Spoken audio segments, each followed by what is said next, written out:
Hey folks, welcome to Top 3 in Cybersecurity, a bite-sized view of 3 of the most important news stories in cybersecurity this week. Let's jump in. Coming in at number 1 this week, hackers won $886,000 at Pwn2Own Automotive by breaking into car tech and exploiting 49 zero-day vulnerabilities.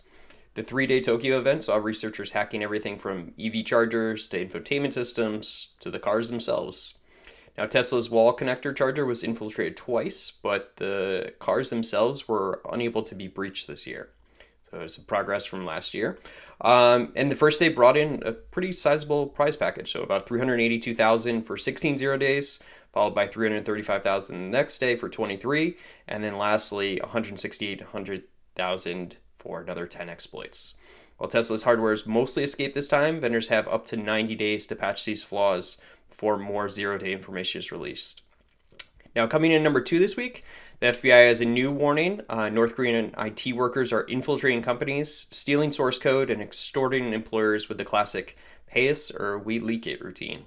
Now, these so-called IT workers pose as US-based remote workers, even using AI and face swapping tech to ace interviews. And once hired, they swipe the sensitive data and threaten to go public if their demands aren't met. Now, they're doing this by copying code repositories, harvesting credentials, sneaking into networks via remote access, and companies have been advised to tighten up hiring practices, really double check those identities, and keep an eye out for resume typos or similar suspicious applications. Now, the North Korean's IT army has been busy between the building fake laptop farms, scamming employers in Europe, and allegedly stealing 659 million in crypto last year. The U.S. State Department now offers cash rewards for these tips and has made it a big priority to disrupt these schemes. Now, coming in at number 3 this week, Conduent, a U.S. business service giant and government contractor, has finally admitted that last week's outage was caused by a cybersecurity incident. Now, the disruption impacted several government and healthcare services across multiple states, including EBT card payments and child support collections.